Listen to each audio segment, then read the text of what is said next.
Mr. and Mrs. Ofori, and we are going to be talking about the pregnancy journey, the role of the husband.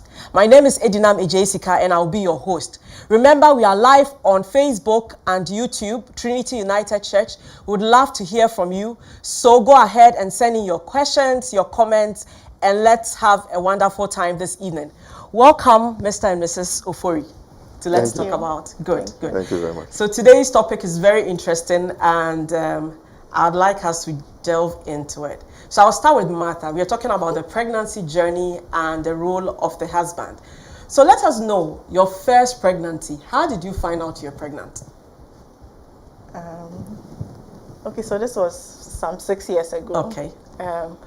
I think 3 months into our marriage. Wow. I started feeling funny. I like maybe stomach ache, headache. I was just not myself. Okay. And so I decided to pass by the pharmacy and get the pregnancy kit. And on my way from work, I went to the pharmacy, picked it up, and then the next morning, I think it was a weekend or something. Well, you didn't do it the same evening. No, I waited till the next day, and then I peed on it, and then I could see the lines, and so he was bathing, and then I went and then I told him that he should come and look at something, and then he came out, he looked at us, and I was like, yay. But you were so certain, like, with the first test, because usually for a first pregnancy, people will not be doubting, is it right, is it wrong, should I do it again? But you are very certain. I think I just knew it. Yeah. Because I was feeling off, and I hadn't felt that way before. So I just knew it. I knew I was pregnant. Okay. So I decided to get the kit, and then it confirmed it. Okay. Yeah. So Kweku, how did you take the whole news? You were 3 months into your marriage. Yes. How did you take it? God was so good to us because after our wedding, we decided to wait for 2 months. Okay. And I guess a few weeks after we started trying, so it felt good. And of course, as a man, you want to know that everything is working. Exactly. So yeah, it was exciting. Okay. And I remember that in maybe a few days after, I was asking myself, am I really going to be a father? Oh. and all that. But yeah, it was a great feeling, Okay. I'd say. So Martha, after getting the positive sign, I can imagine that during the period where you didn't feel yourself, I mean, it was okay, you could have been thinking of you're sick, malaria, anything. But now you know it's pregnancy. What changed for you?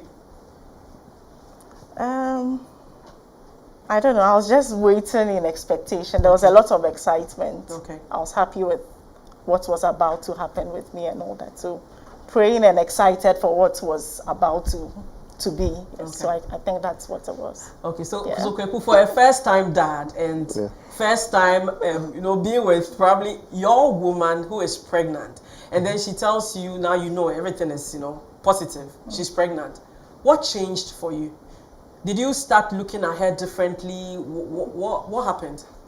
Well, it took some time for that to even settle, right? Because at that stage, you can't see any signs except for what she says, right? Okay. So it took a while. But I guess for me, it really,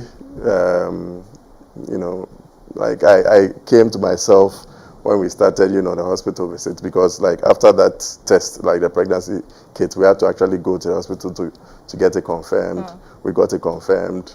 Obviously, several scans and tests started. So from that point onwards, it became real, And so what changed? What changed was that for someone who was, I guess, very punctual at work, there are times when I would ask for permission, to attend, the hospital visits with her. I started, I guess, reading from time to time, what does this mean? What does the first scan mean? What are we supposed to see from that scan? What are the things we should be looking out for? So I guess from when it actually, dawned on me, I started preparing myself mentally because typically me. Like I want to know that I am prepared and that I am prepared for what's coming. So yeah. Okay. Did you go with her to all her visits? So I went to every single one of them except one because I had traveled for work. Brilliant. Yeah. Well, so Martha, how did that make you feel? Because you have people that, they are pregnant and they really feel lonely throughout the journey, either for good reasons, maybe the husband is not around, he traveled, or maybe he's around, but he had a very, stiff work schedule. So they had to go to all the visits, alone. How did it make you feel that who was there with you throughout the journey? It was a very wonderful feeling. I felt that I had a supportive partner who would go with me to every visit. He would ask a lot of questions. Good. So he wanted to understand several things, what was happening with me, the scans, what this means, all of that. And he will read, discuss with me, this is happening, this is why this is happening. Good. You must do this, you must do that. It was very, very encouraging. It was very, very encouraging. Yes. Okay, so like within, still on you, Martha, within that period, so let's say, so many women experience, of course, different things during the first trimester of their pregnancies. They are the ones that, nothing goes in, they have to throw up the whole period. Some get really sick, they have to be hospitalized. Some of them don't even just want, they're allergic to everything, including their husbands, So, what was the experience for you? I didn't have any of the nausea, the averse to certain smells and all of that. I didn't have any of that. The first Trimester. 3 months, it was smooth sailing, sort of good. Till one night something happened and then we had to. You had to, everything changed. Something, yes, and then Okay. everything changed. Okay, yeah. good. So I was actually going to ask you if something had, happened to her within the first trimester, like over vomiting and all that, and sleeping throughout and not wanting to, not having the Martha that you knew, has become something else, which can happen. But at least you had it as a smooth sailing, which is a good thing. But So I guess the nausea came later. Later, right? But not in the first. in the first. Okay, so you had a lot of time to, enjoy the first 3 months, and then At least I wasn't. I wasn't allergic. You're not- Or she wasn't allergic. to it. which is good, because some people can get, don't come close to me, It's your fault. And I think that happens when the whole emotional thing, they are throwing up and they are sick. So the person who put them in that way becomes like, Enemy stay number away one. from me. Yeah. But she mentioned something. She said everything was okay until one night. Yes. What happened? I want you to tell us what happened that night and how did that affect the whole journey? Yeah. So just to set the context, we have 2 boys, and so this was for the first pregnancy. Okay. So like our very first pregnancy journey. So one night we were asleep, and as you know, because she was taking in lots of fluids and water, like she would, visit the Wake up restroom and, a few times yeah. at night. And one of those times, she woke up to go and, visit the restroom. And while there, she saw that her dress was stained, like with blood. And so when she came back, she turned the light on, and the bed sheet as well was, full of blood, like had blood all over it. Let me pause the story just here. You had been reading so that you know what to expect and what will happen and everything. And so, what was your reaction that night? That wasn't one of the things. That was not one of the. That was not one of the emergency kits that you. Not at all. Oh, okay. Then let's go on. Yeah, we're not prepared for that because the expectation is that things will go well. Okay. So then you just want to be abreast of first trimester. What should I be looking out for? What should I be doing? Second and third. But we're definitely not prepared for this. Okay. So she woke me up. Maybe. But I'm still in answer. Sorry. So, I just want to imagine how you felt, Yes, and so and I saw that for myself. Like, wow, what does this mean? Because typically, and especially in the first trimester, if you see like blood all over, it mostly means one thing. Yeah. Probably that you've lost a baby, right? And well, I would say that that is one of the things that as a husband you should be able to do for your wife, right? Because even in that circumstance, I had to be strong, Yeah. I had to be steady, and do what a man does. Martha, were you crying? No, I wasn't. You were not crying. No, I was just in shock. You were in shock. But so what went on in your mind? Oh, for me, I knew that I had lost. So you Yes, thought I that thought, was yeah. it. Yeah. So I guess I Did was you also feel the I same was way?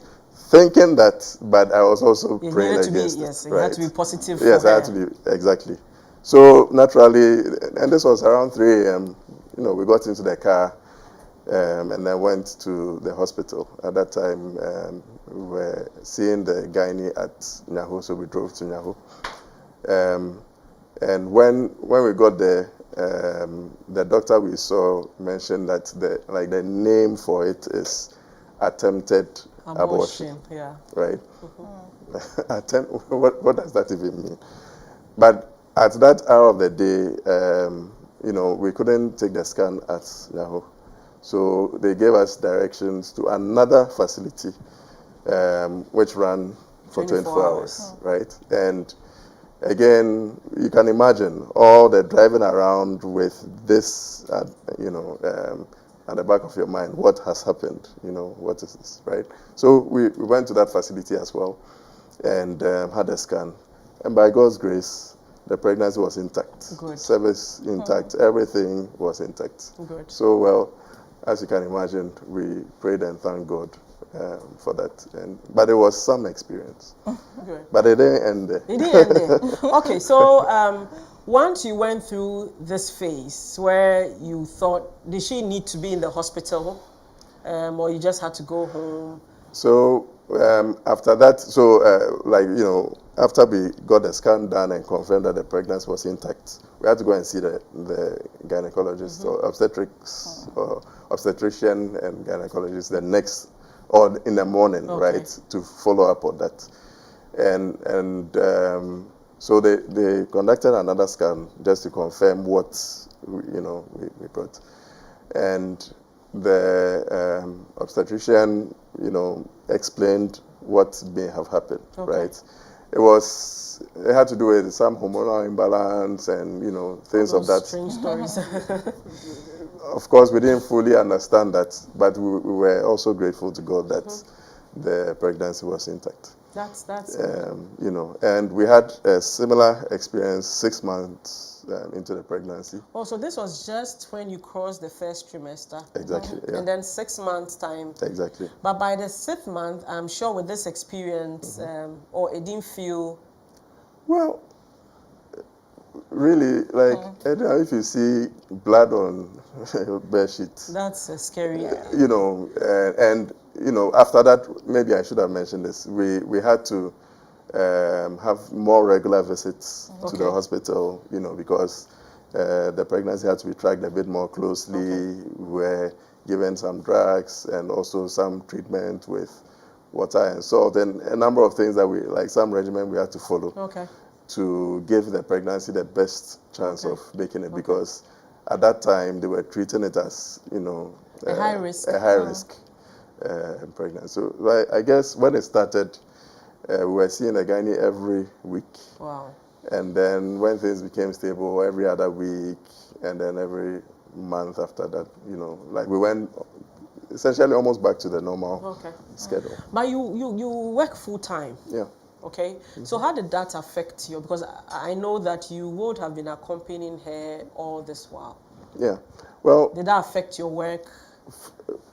Well, it did. Okay. Because I had to be out a bit more than I would. Fortunately for me, I had a good boss. Good. Who I could, discuss the details with and also explain why I needed more time off. But I was also careful to, when I go back, ensure that I get my work done. Good.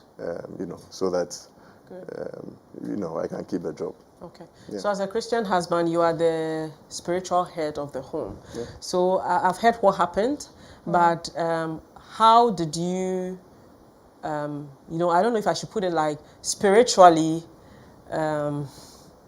solve this issue in terms of, because I can imagine any woman that goes through that, I mean, blood on any day is danger. So imagine you're pregnant. I mean, that's the first thing, like, Yeah. and I can imagine because, you know, she woke up to go to the washroom and then she saw it. Yeah. And that alone, psychologically, for a lot of women, that process is never the same. Yeah. Because you always think when you go, there'll be a show. When you go, there'll be a show.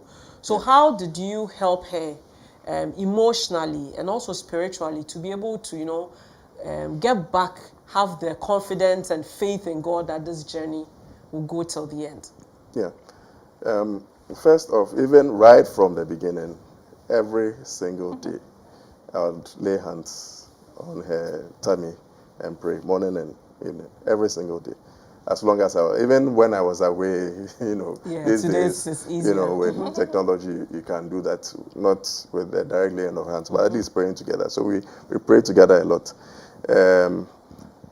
Like sometimes when I think about it, I feel that it was one of the ways that God strengthened us, you know, spiritually, because we felt the need to pray, and even after these experiences, we felt an even stronger need to pray, you know, to pray over the baby and also to pray for her and her life. From time to time, we would do some Bible study. Okay. And like essentially anything that allows us to be encouraged, you know, because this was almost like warfare, right? Yeah. It's almost like in a 9-month period, you are trying to see this thing through, and It's a like I said, journey. this was being treated as you know, A high risk. a high risk pregnancy. So, you know, I felt that it has strengthened us spiritually, helped us develop ourselves. And then obviously, even speaking encouraging words, right? So letting her know that it will be okay, you know, let her know that we are on this walk with God and He will walk with us no matter what happens from the beginning to the end, whatever end that may be, right? So mostly I would say it was built around those things. Okay. Praying a lot together, studying the word from time to time, encouraging ourselves that, you know, we will see this thing through to the end, whatever the outcome may be. You know. I'm very happy that Martha had this, you know, as a backup thing, because I can imagine a situation where the husband was not, you know, this close or this involved in the journey, because this is a very traumatizing experience. You mentioned that when you reached the 6th month, do you mind sharing what happened from that journey on? Similar experience. So a visit to the washroom, stained bed sheets. So the same, like I was saying, journey. you know. So it was also in the middle of the night. So we drove to the hospital. We saw a doctor. Had to go back to the other scan, the 24-hour, you know, to do it again. Again, by God's grace, everything was intact. We saw the doctor after that, and so from that point onwards, the gynae decided that yes, I want to see every single week until birth. Okay. You know, fortunately for us we had like a good medical facility close to us. Okay. We didn't have to go all the too way far, okay. and that also helped. And yeah, so essentially. Was she put on bed rest within that period? At some point, there was it's almost for like, about a week or so. I was like on medication, but just to rest, take time off, and then rest at home. Okay, so I'm going to ask you about your domestic life. You know, so in a typical Ghanaian home, the woman will be the one doing the cooking, the washing, laundry, everything. Like that is, you know, domestic. Yeah. Considering the experiences that she went through, I mean, the first one and then the second one, how were you able to cope, or how did you help her with her everyday domestic task? Was she still doing it? Did you feel it was still okay for her to? Some people just, you know, begin to treat their wives become like eggs after, because after these two experiences, perhaps you'll be like, oh, don't touch this. I'm the one doing the cooking. How did you manage the home domestically after this experience? So even before the pregnancy, I was responsible for doing the laundry. Oh, great. Yeah, I hope our men are listening, yeah. So, like, I would do it, do the laundry, hang them dry, get them off, At that time, I wasn't cooking much. Okay. The story is different these days. At that time, I wasn't cooking much. Okay. But she was still able to do most of the cooking, so that wasn't much of a big deal. Okay. Cleaning, we would do together, like for whatever she could do. And like we were saying, prior to those incidents, she was fine, right? So we didn't even, until, and especially in the last trimester, maybe she got close to being an egg. Which didn't want her to lift a leg or a hand or anything. Yes, but even that, she was mostly very strong through it all. So, yeah, I hope our husbands are listening. We have Kweku here who is 10,000 yards husband material. I'm so happy that Martha had you throughout the journey. So now let's go to one of the most dreadful stages, which is like the final stage that everyone is waiting for, labor and delivery. Yeah. Were you there? Through it all. Through it all. How did it feel like? We have a lot of, even doctors who don't go into labor wards because they'll collapse, And yeah, because it's a very, that atmosphere and everything, I actually term it as a very highly spiritual atmosphere. Yeah. I say any woman that goes into the labor ward and comes out, you should be singing hallelujah for the rest of your life, because it's just a very thin line between death and life, So how did it go for you? How did you manage emotionally, Oh, well, for me, emotionally, I don't think that was, it wasn't daunting for me. Okay. I come from a home where my dad was a surgeon, my mom is a medical doctor by default. So that I wouldn't say was difficult for me. Okay. But yes, like you're saying, it was still difficult. Okay. The day before the birth and the actual day was difficult. It was a long labor. Oh. Did it start from home? Yeah. Well, she was induced. It started from. It started from home. She felt. Were you there? I was there. Okay. Yes, I was there. So then we went to the hospital, and then while there, when we got there, she was being prepared, for, and then when the actual labor kicked in, and the cervix started dilating. It started very quickly and then stopped. Right. You're a mini doctor. I like the way you are using the terms so accurately. So it started very quickly, stopped, and I wouldn't, it wouldn't progress. Wouldn't progress beyond that point. And so the doctor saw us along with the midwives. They said, "Oh yeah, let's give it some time." And then while we were waiting, so this is Kwabena first, his heartbeat started dropping. Okay.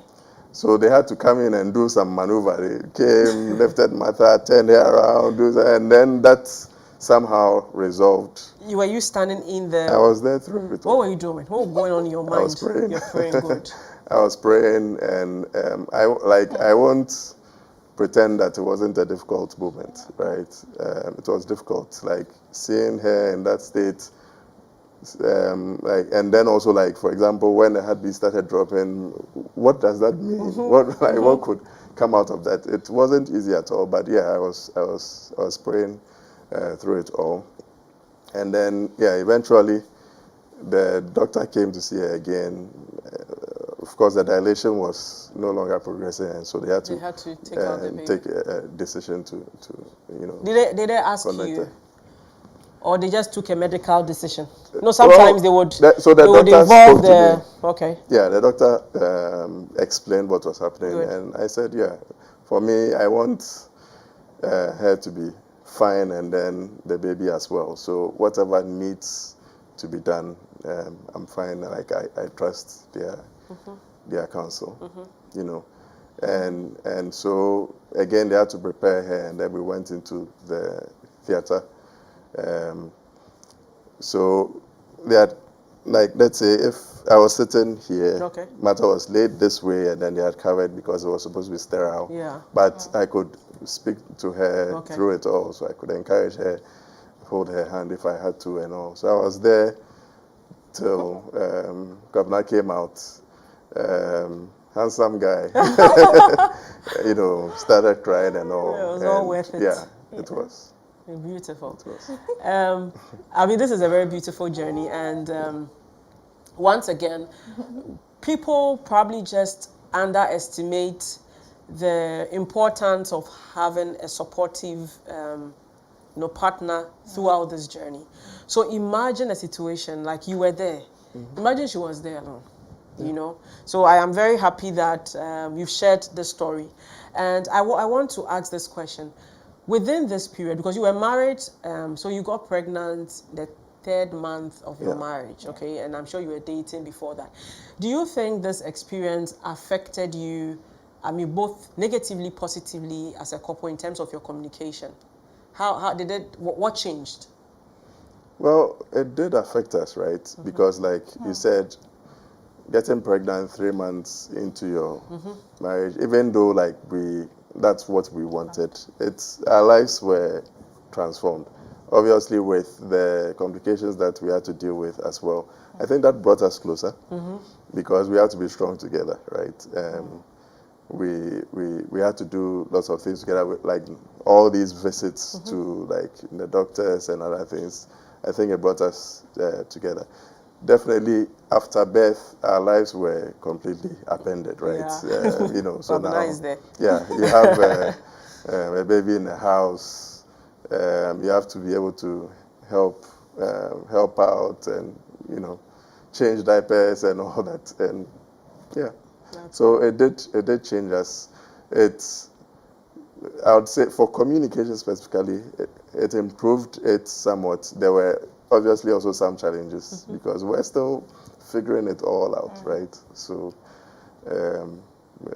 of course, there were positive sides to it and other negatives which we had to work through. Okay. I know you're talking about husbands, right? But I just want to ask, within this period, did you, Martha, feel like, because I know you had your husband, and from all indications, he was very supportive.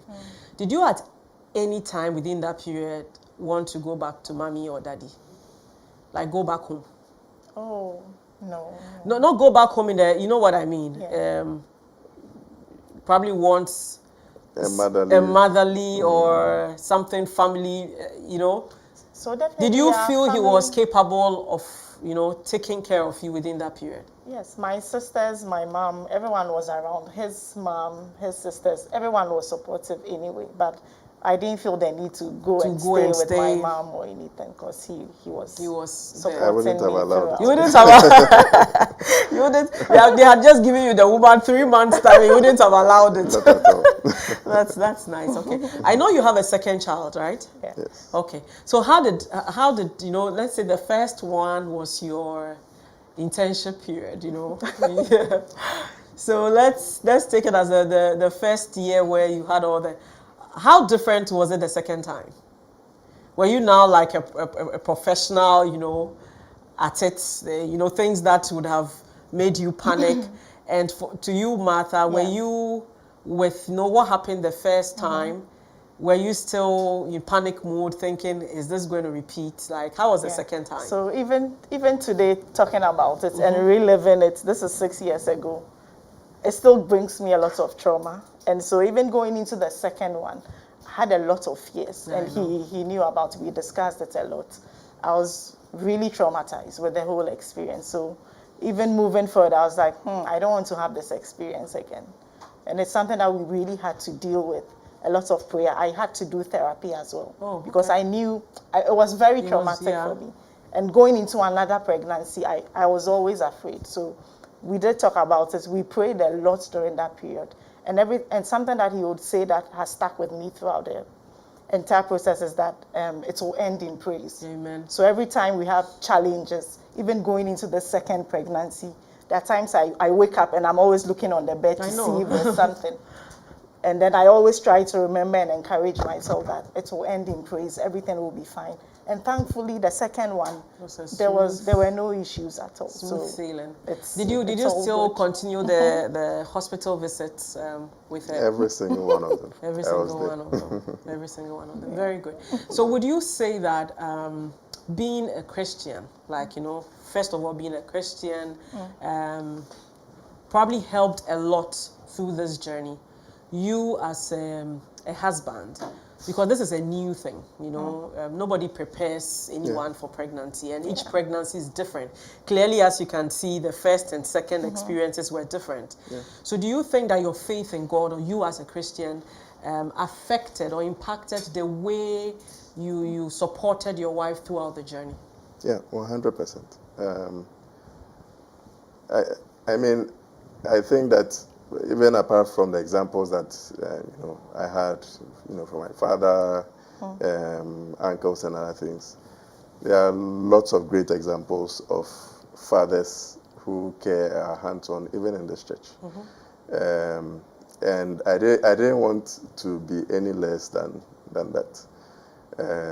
You know, because, you know, the Christian life is also, like, being an example is important. And so I saw many great examples. I wanted to also be an example. Good. And so, and obviously, like, you know, we live by grace, right? And so, especially for that experience, we ought to go through that experience and come out victorious. Like, and come on, for a baby that you may have lost. Yeah, I guess that even encouraged me so much to like, you know, be like a good example. Up till now, like, there are some women in the Women's Fellowship who say, "Hey, I'm trying to manage the sending out through all the day," which is good. And which you is know, good. and I've seen examples of that, and so I think being a Christian and understanding God, having a personal relationship with Him, has helped me to also be, like, you know, a father and a husband. Great. I love the conversation, but we need to go on a short break. So viewers, remember that we are still live on YouTube and Facebook, Trinity United Church. We still want to read your comments and questions, and so keep them coming. You can also WhatsApp us on 0501 579 996. We'll be right back. This and every Wednesday on the YouTube and Facebook pages of Trinity United Church Legon, and let's talk about life as Christians. With the growing challenges of life in light of both global and domestic development, the Christian is faced with the difficult task of balancing survival within a secular system and at the same time living a Christian life that pleases their Maker. It is for this reason that we need to have frank conversations on the many issues of life through the Christian lens. So, we bring to you Let's Talk About. On Let's Talk About, we talk about health, career, dating, marriage, family, divorce, politics, finance, and all the issues of life that the Christian is confronted with on a daily basis. Join us this and every Wednesday on the YouTube and Facebook pages of Trinity United Church Legon, and let's talk about life as Christians. With the growing challenges of life in light of both global and domestic development, the Christian is faced with the difficult task of balancing survival within a secular system and at the same time living a Christian life that pleases their Maker. It is for this reason that we need to have frank conversations on the many issues of life through the Christian lens. So, we bring to you Let's Talk About. On Let's Talk About, we talk about health, career, dating, marriage, family, divorce, politics, finance, and all the issues of life that the Christian is confronted with on a daily basis. Join us this and every Wednesday on the YouTube and Facebook pages of Trinity United Church Legon, and let's talk about life as Christians.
Welcome back. So before the break, we're talking about the pregnancy journey and the role of the Christian husband. We've been joined by Mr. and Mrs. Ofori, and if you were not part of the conversation, you missed a lot, but it's not too late. I'd like to remind our viewers that we are still live on all our social media platforms, Trinity United Church Legon, on both YouTube and Facebook. Send in your comments, suggestions. You can also WhatsApp us on 0501 579 996. So we go again.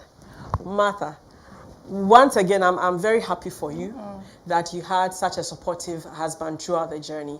But I want you to look back for both pregnancies and let us know a specific incident or occasion that was like extra gold for you, that, marked the journey for you when in terms of the support that you had from your husband and how that made you feel.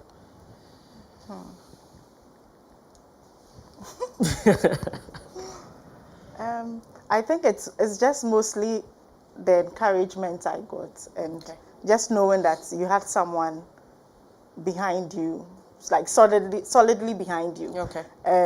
Kweku is I say, like, he's a modern-minded person. He doesn't really listen to, let's say men don't do this, men don't do, he's very resolved in his approach, and he really wants to help and support. So regardless of what others will say, he doesn't mind, and he will support me as he wants to. And that is something that he tells me that it is what he wants to do. That is what makes him happy. And so I'm happy that he's able to support me in that way and give me the care that I need and the encouragement I need here. Beautiful. So I'm very thankful for that. Beautiful. I said it like you're like 1,000 yards, husband material. Anyway, so Kweku, how did this whole journey, the whole pregnancy journey, prepare you for parenthood? Yeah, I would say that was actually the preparation. Like everything that happened, all the experiences. Again, like I said, and well, I guess since you heard it from here, it must be true. Yeah, it is true. But yeah, I never felt that I wanted to be an absent father. Okay. And I'm very much interested also in being hands-on. So like, think about it. I can do everything, for the kids. Bath them, brush their teeth, prepare them for school. I can do it all because that's what I wanted to do. And like I was saying earlier, for Kwabna's pregnancy, because of what we saw and what we experienced, I really wanted to make sure that I was there through it all, right? The thing about a difficult pregnancy is that it doesn't end even just with the pregnancy. Even after birth, you have to be extra careful. Yeah, very true. So I've from reading, and understanding like what is going on, tracking development stages and cycles, visiting the pediatrician. I'm sure you track. have all those apps, Yes, I believe I still even have at least one of them on my phone. Yeah, like through it all, I wanted to make sure that the family that we had started was in a good place, and so I was involved every step of the way, and. Like I think that especially Kwabna's pregnancy prepared us because even if I had any doubts that was what I wanted to do, that experience alone keeps reminding me that I have to be involved. The thing is that if you take things for granted, things just happen. Yeah. If you are deliberate about it, about the things that you do, and this is, I would say this for life in general. You just have to be deliberate about everything. And so if you want your kids to be great in the future, you must be deliberate about how you raise them, about the prayers you say for them, about raising them up to be godly. And you can't leave everything those to things chance. to chance. Yeah. And it was a difficult experience, but it was God's preparation for what he wanted us to do. I like that. Yeah. I like that. So throughout the journey for both of you, and this question is important because going back to the fact that you were just a new couple, newly married, and you just went into this. I know couples that had similar experiences. 1 month honeymoon, getting pregnant, and it really didn't end in praise. So you can imagine how the whole marriage, either they had a child that has some, physical challenge or, and that hits them because this is like your first year of marriage, okay? We thank God that you had a smooth journey, but I would like you to share with us what that experience taught you about like each other, because this was like your first challenge as a couple, Yes. What did it teach you about her? And then, so you should start. Yeah, one thing is that I always knew that, but that experience and that journey also confirmed. Martha is someone who listens to my counsel. That's and allows me to lead. okay. Right? So, if I say that I want things to be done this way or that way, like she works with me to make it happen. And often, if you don't have that, you end up with lots of challenges, right? So, it makes things easier. And so, that confirmed for me what I thought I saw, you know, when we were courting, that she was ready for me to be the man and to lead and to, share my vision for what I thought our home should be and could be, and supported me to, because if I didn't get that, it would have made things a lot more challenging. Yeah. And so, So you probably see Martha stand, and then Martha says, "I want to sit." So with you, Martha, what did that journey teach you something about your husband that you did not know? I think it's confirmed maybe what I saw during our courtship. Okay. That he was somebody you could rely on, somebody who had a lot of faith in God. I think for that, it's something that still keeps us a lot together. So we listen to a lot of music, we pray together, we study the Word of God together. Those things really helps us. And I can go to him with any issues I have, and he's ready to listen and to sort of support me throughout the process. So for me, that's really, really helped me. Okay. So we have a question. Would you say your upbringing as a young man, that's to you, Kweku, growing up in a home where both parents were present, affected your mindset or influenced your mindset about who you are as a supportive husband and also a father? So I think it has to do with role modeling. Yeah. Is this what you saw? How did that affect you? Yes, generally I would say that. So over my formative years up until, let's say I was about 10, my dad used to travel a lot because he was working outside Ghana. And I think we've said it on this show before when we were here, even though he was away, he was never absent. Okay. From the letters to visiting every year, writing us letters, sending audio recordings. Good. Just talking to us and sharing some stories. I think that's really made a big impact on me. And then even after that, when he finally came back and settled in Ghana,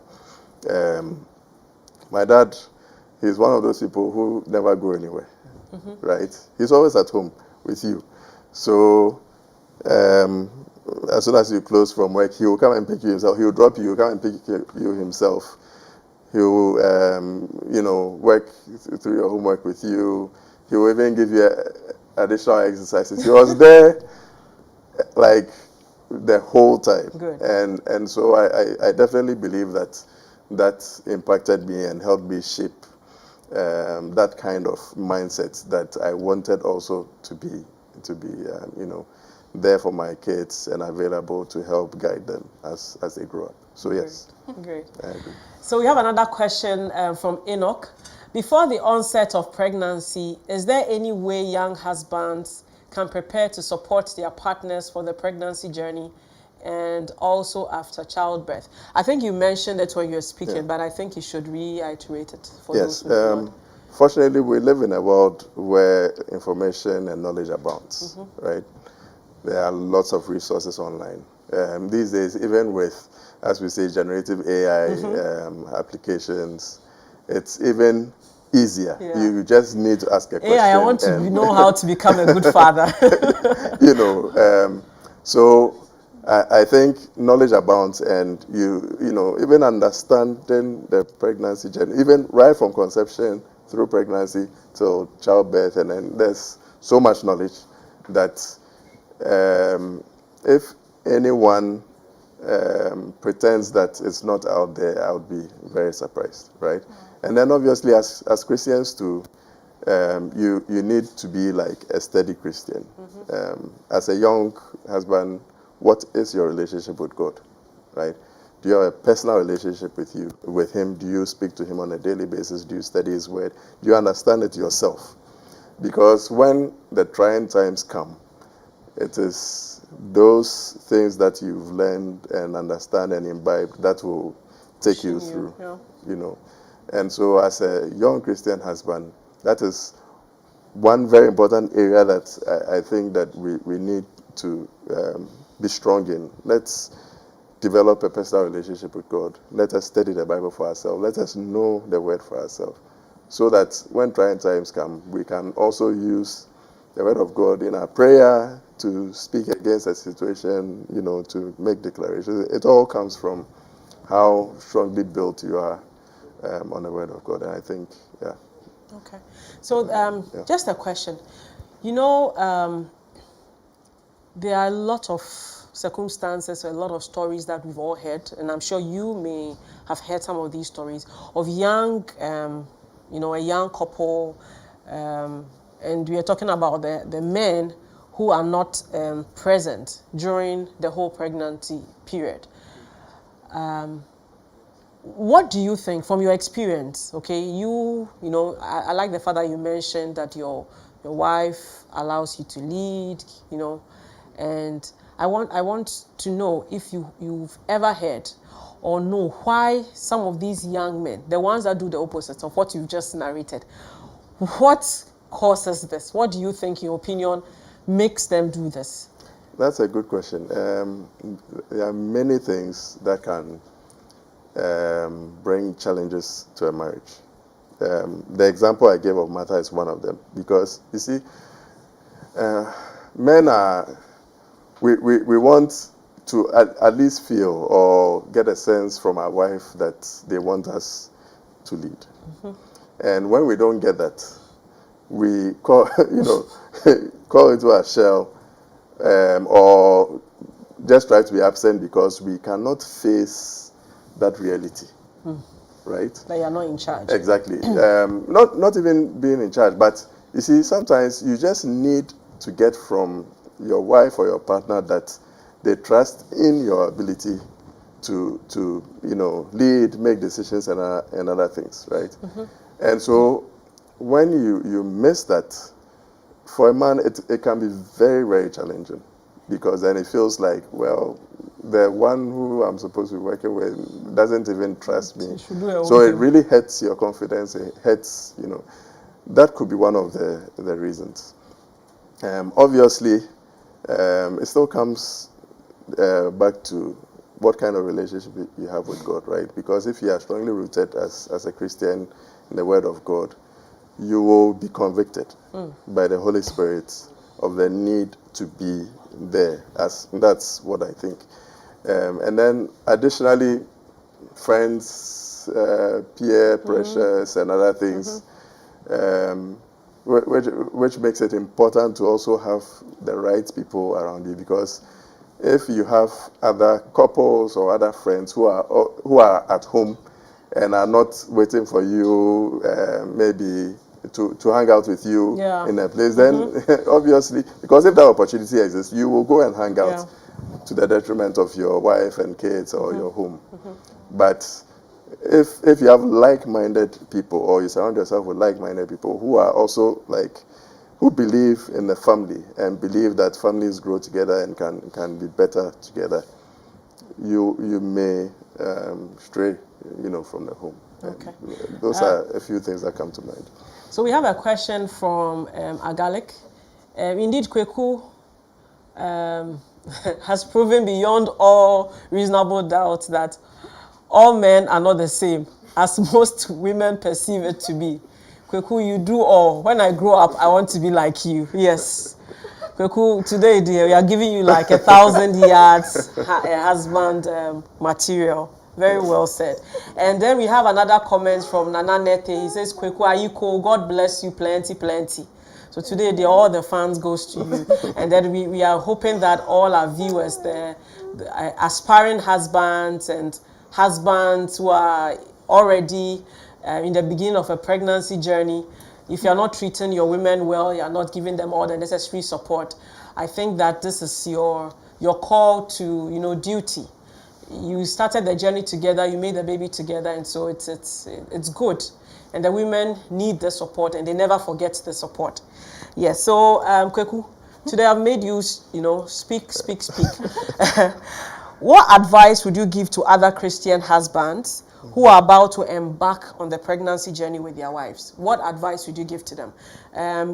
Because, all you said, doesn't come naturally to some people, despite they being Christians, and it could be with their upbringing, what they saw, like you mentioned, like, you know, your father was there, was present. Some people never had fathers, they don't have examples to look up to, and even our cultural setting does not even allow that. We have people who tell women that pregnancy is not a sickness or something, and so maybe, like you said again, if you have people around you who would tell you, your wife is just pregnant, like, you know, maybe every time you want to, they call you, Kweku, within the period, Kweku, let's go out, let's do this. Oh, Charlie, I want to go back to Ife, you know, she's not so well. And they'll be like, oh, she's not the first woman who has gotten pregnant, like, you know, she's just pregnant, she's just pregnant. That's a very common thing that we hear. And we have men who actually do not even want to be around their women when they are pregnant. Especially those that have complicated pregnancies. And it's not out of a lack of love, but some of them are just not emotionally, like, it will just get to them. Just like going to a labor ward. It's not because they don't want to be there, but they are scared. They don't have the vim to go there. It's a whole thing to see the woman they love going through all the pain, okay? So what advice would you give to these young, you know, husbands who are about to start their pregnancy journey? What encouragement would you give to them that will help them to be, you know, even as half of Kweku would not be bad? Pressure. Okay, well, the truth is that not all pregnancy stories or journeys are the same. Yeah. Again, I'm not suggesting in any way that, like, ours is like the ideal, the standard. Well, we are saying so. We are saying so today. You know, but the way I want to look at it is, first, it starts from God. What is God's concept of the family? Good. Right, and as far as I am, like, I know and I understand from the Bible, God's concept of the family starts with a man and a woman who come together and then have offspring, right? And children, like the Bible says, that children are a heritage from God and a fruit of the womb. Okay, they are God's gift to us, not to the woman. No. or to them. It's you know, children are God's gift to us. And, you know, I believe that as men, when you get the opportunity to name your child, you feel very good. But it shouldn't end there, because, you know, once your child bears your name, do you want them to live up to the name that you have given them? And they would say that you are Mr. So-and-so's child, or that, and then you are doing this right. So my advice would be, women, like, when women are sick, they are not, I mean, when they are pregnant, they are not sick, they are not diseased, they are not a taboo. You know, you can get close to them, nothing will happen to you. At least I am still here. So don't be afraid to be there. The women actually want us to be there, you know, and if this is the woman you've married, you say you love her, you want to be with her, one of the demonstrations of that love is that you be with her, that you hold her hand through the journey. Because the truth is that, and we sometimes discuss this and laugh about it, I can't carry the pregnancy. Okay, so the least I can do is to be there and help out at every stage of the. That's the least I can do, because the real pains and the nauseas and the other things, I can't do it for her. As much as I would want to, I can't do it for her. So then how can I support her and help her through that journey so that it makes it, you know, a bit easier, you know. So that's what I think I would say. They are not diseased. You can get close to her, be with her through it all. It brings lots of encouragement, and it also there's bonding. It strengthens you as a father as well as a husband. You feel good that, you know, you've helped your wife to go through the journey, which has, you know, resulted in a child, which, you know, you call your own. So, yeah, that's true. So there's another question here from Nana Kofiba. When trying for a baby, does the timing of intercourse or conception affect the process of wanting to have twins? Wow. I think because you said you have been around medical people, because this is my wife is a twin, so I'll let her. Oh, this is true. I'll let her answer that. I don't know. I think Nana Kofi Ba may be preparing to have twins and wants to know if Hallelujah. Martha has some tricks to it. Please, I don't have any tricks. I don't have any tricks. Nana Kofi, this question is highly scientific, Yeah. right? Yeah, I well, don't- for me, well, I guess the simple answer I'll give is that children I get from God. Yes, If they you are. get twins, if you get them in singles, They get triplets, triplets, quadruplets, yes. they're all gifts. they are a gift from God. The most important thing is that you have your child, without any issue. So I don't know about the style, I don't know about but yeah, for me, as long as the child is healed and healthy, I'm fine. I don't, I agree. I can't share anything. So there's a comment here from Stephen. The absence of a father is never an excuse for any young man not to be supportive during the process of helping their wives through the journey of conception to childbirth and raising the child together. It is the responsibility and duty of every man, especially for a Christian gentleman, once you are able to get a woman into your home. So what Stephen is trying to say is that the excuse of I didn't have any example to follow, once you're able to take a woman and make the woman your wife. Come to Trinity United Church. We have so many examples. So perhaps you didn't grow up with an example. Good. But there are many fathers in this church who are responsible, are hands-on. Like there are maybe 10,000 yards. Yeah. Just what I've realized is that we don't know it all, right? But through observation, reading, prayer, and other things, we can learn things that are a weakness for us. So let's not give ourselves excuses, right? Let's not give ourselves excuses. Let us strive to be better. And striving to be better also includes the fact that even for what you missed as a child, perhaps you want your children to have a better experience. So let's not give ourselves excuses. Okay, very good. So we are almost at the end of our talk today, but I would want your final words. But before the final words, were there any challenges specifically? I know you did it all right, but were there any challenges that you faced during this period? You trying to execute your role as the caring husband during the pregnancy journey. Was there something that really challenged you? Especially because it was new to you. Was there any challenge? Or you had a whole, smooth sailing period? Maybe we didn't talk enough about that. But yes, of course, it was challenging, right? Because as a man, how can I even see my wife in such a condition and not be? And I used to ask God a lot of questions, right? Right, I try to worship you, I try to do as you say. So why are these things coming? Of course, later on, I would say, like I said, it shaped us. Okay. It shaped us and other things. So with a better understanding. But at that time, it was very challenging, And again, like I said, as a father and a husband, you have to be steady and strong for her. Okay. It doesn't in any way mean that I wasn't, I didn't have any fear in me. I wasn't anxious, but I had to, you had to at least show a face of command and being in charge and being like you had your stuff together. It doesn't mean that you are not inside, you are not shaking. Exactly. So, it was challenging in that sense. But again, like I'm saying, on hindsight, I see how it has strengthened me, strengthened my relationship with God and all that. But through it, it was challenging. It was difficult. Right. Yeah. We thank God for a beautiful ending. Martha, Amen. what would be your final words for any woman who is watching now and probably going through the same or similar challenges as you did in your pregnancy? What encouraging words would you want to tell that woman listening to you who is probably also going through a similar condition?